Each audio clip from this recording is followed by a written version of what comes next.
stuff. Oh, really? The death of a brick home. What happened with a full brick home, a brick veneer home, or a clad home? What are the differences, and does it mean much these days?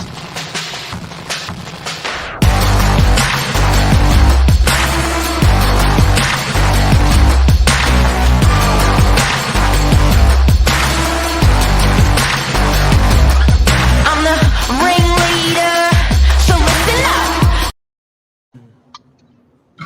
Good morning, Mr. Novak, episode 647, The Death of the Brick Home. Mark Novak, how are you today? Excellent, legend. You. Yeah, good, thank you. Yeah, been looking forward to this one. It's been interesting with a couple of little homes on the market lately, a couple sold properties, and a change in demand for the double brick home. Why do you think that is?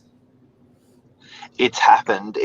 Now, I might just strip it back a little bit while we're talking about double brick homes, because there's a brick veneer home is brick on the outside, proper brick, and then it goes timber, and then it goes gibrock on the inside. Gibrock's, that stuff you paint, the white stuff, yeah?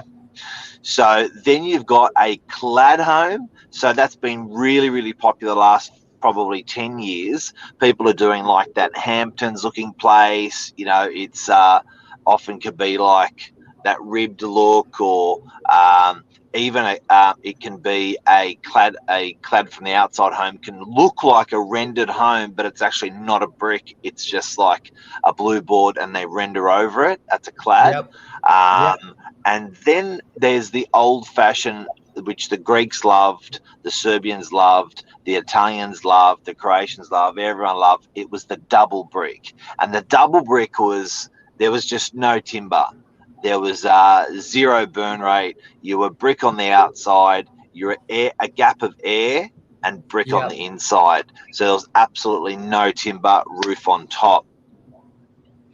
Then there was concrete floors. So the ground floor was concrete, or there was timber, one or the other.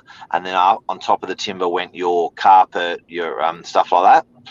And then there was the first floor, which was double brick, which was concrete, or that could also be timber as well. They were the types of constructions that our parents used to aspire to, the Euros, and used to say, nah, you got to have a double brick home. But what's happened?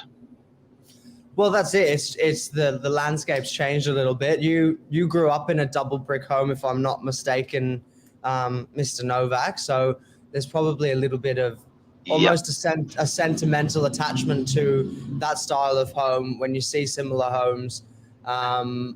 Morning, Anmol, morning, Luke. Yeah, you do associate things like that, like security with double brick for some reason. I don't know. What are the connotations that you would associate to a double brick generic home? Anmol says construction costs has changed. Yeah, it sure has. What would you say connotation-wise for double brick, Mark? Look, I think perception-wise, like Luke was saying, you got that security. And guys, it's a live show. Feel free to ask any questions, make any comments. But definitely brick. I think insulation was a big thing. And we're talking 60s, 70s, 80s when you saw a lot of full brick. Aircon was a very expensive thing to run. It was a very expensive thing to install, and there weren't really methods of insulation that were available in the marketplace like there are today. So I think the way our backup plan to not doing full brick is much better today than it ever was, with aircon, with insulation. As a matter of fact, you can actually get the same properties, the same insulation properties as a full brick home almost, by insulating it well and air conditioning it. Interesting. So it all comes down to, it's not necessarily from people's perception of security and things like that. The bottom line is typically it's to do with insulation, it's to do with heating, for the most part, or what's the sway on aesthetic over usage, essentially, would you say, or cosmetic? Look, aesthetically, I think you can rip off a full brick looking home pretty easily from the outside now, because you can blue board it and you can render it and off it goes. Yeah. Do you remember they used to do the fake bricks as well? But that's another story. But in terms of I think insulation wise, they're pretty much neck to neck now, which they weren't before. As a matter of fact, a lot of families, even if they do have a full brick home these days, they're whacking on the air conditioning. It seems like a little bit more of a done thing. I personally don't like sleeping with it on, but you know, people are running it pretty hard. And then what happened? James, solar came along. Yeah, so that was the next. Yeah, it was like, who cares about leaving the air conditioning on, because you know the solar's pumping this out for free now. So again, you know, the need for that. There are still certain areas of Sydney where people still will do it. I know where Anmol is, a lot of people are still very, very house proud people, and they will build in a double brick. So a lot of different areas. Amal's got some stuff to say as well. Let's have a look. Construction costs has changed. No termite activity in double brick. Absolutely. New builds are looking for cost savings. It's true. Brick avoid big storm damage like the one on the northern beaches. Yeah, I think look, when that storm damage happened, it ripped off roofs. I don't think double brick would help you there, and I think that trees fell through houses, and a double brick, I'm not sure, but certainly I think when you're having a storm, or if it's bad weather and you're in a double brick home, massive difference. Yeah, you would have probably strong. double the brick. You would have felt you would have felt more secure, I think. But as you say, probably didn't pay dividends. It was roofs, and yeah, it was a tough couple of weeks actually for DY and the locals down here. What would you say in terms of? I know people are going crazy at the moment over building homes. Prices of materials have gone through the roof. What are people doing as a substitute instead of double brick these days that they would have previously not done? And why? Like, so the Hampton style homes, we've got weatherboard is a hell of a lot more prevalent. Are they usually brick veneer homes, or is it typically not that style? Yeah, all the new stuff, the Hampton stuff on the beaches is not brick at all.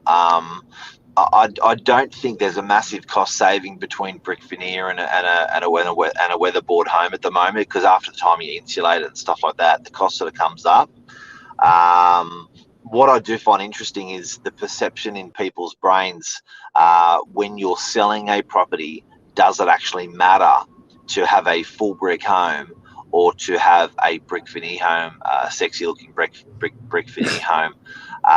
Or a sexy looking double brick home? Is there a big difference in price? What do you reckon? I reckon it's probably perception based. So you have people that will ask questions like that at the very beginning before they show any interest, and sometimes they'll be old school traditional and they'll ask immediately, first question, is it double brick? What is it? And then they'll move on from there, and sometimes they'll just shun the property away if it isn't. That's probably a small percentage, and I would say it's probably the older generation of men that'll come through that like to do a little tap on the walls and listen out for all of the little spots.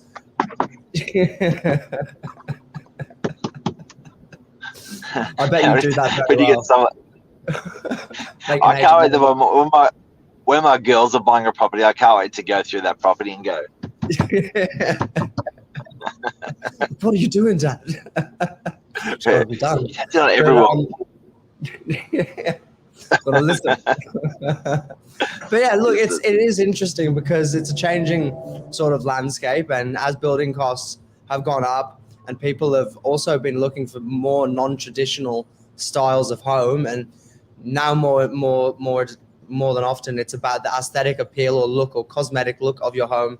Not the bones being rock solid, going to be there for 100 years. People thinking in a different way, and I think a home's life cycle per family is probably shorter than it ever was in the past.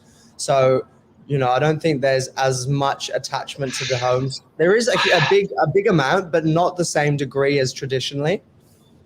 Yeah, I think you brought up a really good one there. You're not building forever anymore.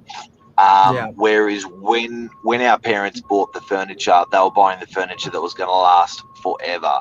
When they were going to build the house, they were going to build the house that was going to last them for 40 years. But I think you're right. That whole live-in time for people, or even before that, people were thinking they were going to pass that property on to the next generation. A bit like building a castle. You know what I mean? Like it goes from generation. That's sort of gone. So I think that could have something to do with it as well. Good point. What have we got? Instant economy, structural stability, cracking minimum. There are a lot of things that people have to consider. Would you say, I suppose, to summarize the other side of it, people that are building away from brick, do they still have the same assurances over quality? Nowadays, possibly, not quite. You'd think so, Yeah, right? I think so. Provided I don't meet people that have gone, oh shit, I stuffed up, I didn't do it in double brick. And bear in mind, if a new build cost these days for a 35 square home, you're probably going to be $1 million now with the cost of materials, right? So, you know, by the time you do your landscaping, your air conditioning, security, blinds, curtains, all that stuff, it's probably going to be 800 grand to $1 million for a pretty big home. Yeah. 5 bedroom, 4 bathroom, 2 lounge room, 2 or 3 lounge room. Now, if you're to do that in brick, you can double that. Yeah, and again, that's not talking about economy. That's not economical for the vast majority of people. And particularly at the moment, to build one for 1.5 to 1.8 or whatever on a full brick home, that's some serious coin. Well, that's right. And, you know, when you're considering that, you know, the price, the I wouldn't say the bubble, but the housing prices that we've been going through on the beaches as our core market, to buy land and then put a near $2 million home on that, and take the time of 12 months build plus everything else that you have to do, it's just not feasible for most people unless, you know, we're talking the very, very, very fine percentages of minorities of people that can do it. It's not worth it. No, look, I think for Greater Sydney, absolutely. But I think you something in there that I've just picked up on is you may find there are expectations in particular parts of Sydney, whether it's you know, it's a European part where people live or the old-fashioned style, or whether it's a particularly affluent part where people are expecting 10 or 20 million to sell their property. So the whole clad thing won't fly. Do you know what I mean? So I think the eastern suburbs is an example of that. Probably Bower Street, Manly, on the northern beaches is you know. So if you're expecting the big coin, I think you've got to spend that money on structural. But I think for all in all, probably 95% of Sydney, it's just brick veneer. It's just brick veneer these days, or it's clad these days. Life has changed. In conclusion, let's wind up. What are we saying today? Clad has now taken over. It's the clear winner. You know, the Hampton style or whatever it is. Air conditioning has made that palatable for people, particularly having solar on top. You're running the aircon for free. Insulation is getting pretty close to a full brick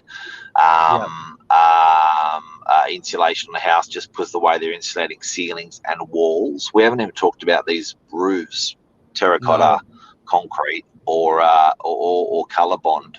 But and then price wise, I think people's appetite is fine for both for clad homes, providing you're not in particularly expensive areas of Sydney.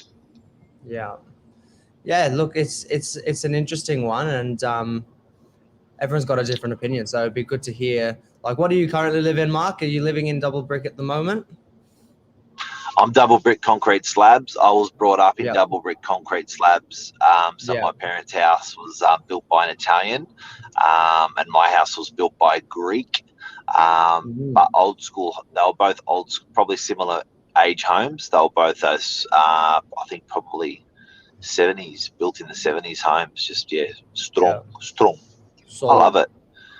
Nice. Yeah. All right. Well, thanks, Mark. Have a good day. And What are you in? I'm in a townhouse, so I'd have to think. I think they're Colorbond and Colorbond roofing, and then I'll have to have a look at it. I'm not too sure. I hadn't even thought about it, to be honest with you, until now. Yeah.